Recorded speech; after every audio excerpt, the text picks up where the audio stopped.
Bismillahirrahmanirrahim. Assalamualaikum warahmatullahi wabarakatuh.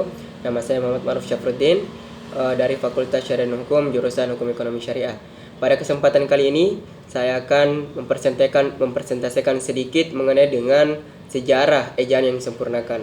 Nah, mengenai dengan sejarah ejaan yang disempurnakan atau kita singkat sekarang dengan EYD itu memiliki beberapa tahap dalam sepanjang perjalanan di Indonesia ini. Nah, yang pertama itu ejaan ini pertama kali itu disebut dengan ejaan Van Ophuijsen yang berlaku pada tahun 1901. Nah, di mana ejaan ini terdengar pertama kali pada Kongres Bahasa Indonesia yang pertama pada tahun 1983 di Solo. Nah, inilah ejaan yang pertama kali berlaku di Indonesia.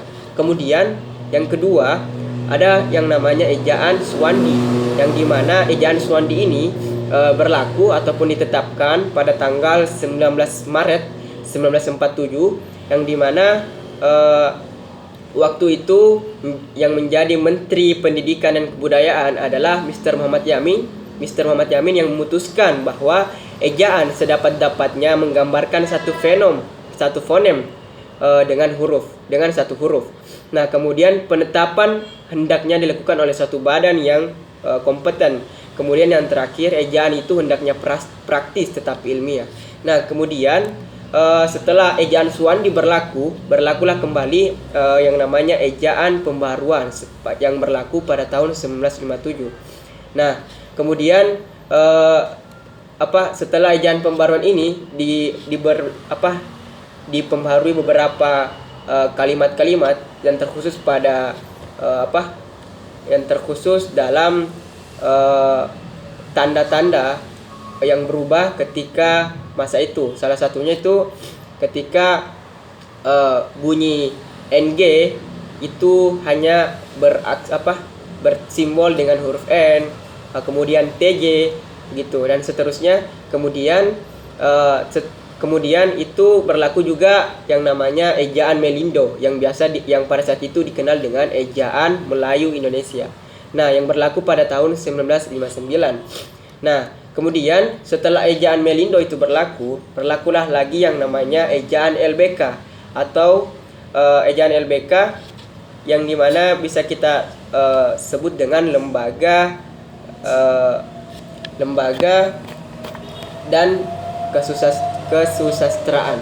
Nah, seperti itu LBK yang berlaku pada tahun 1966. Nah, kemudian setelah LBK ini menjadi ejaan yang berlaku pada saat itu, kemudian pada tahun 1972 berlakulah ataupun ditetapkanlah yang namanya ejaan yang disempurnakan. Nah, ejaan yang disempurnakan ini sebenarnya berlaku sejak tahun ejaan ini setelah berlaku pada tahun 1972. Nah, yang bertepatan pada tanggal 11 Agustus pada tahun 1972.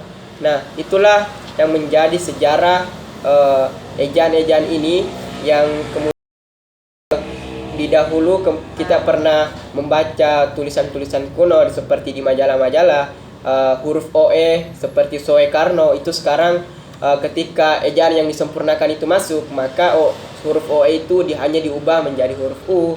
Kemudian ketika kita membaca di koran-koran Tempo Doloe itu seperti Jakarta seperti itu, yang kemudian hanya menjadi J jarak.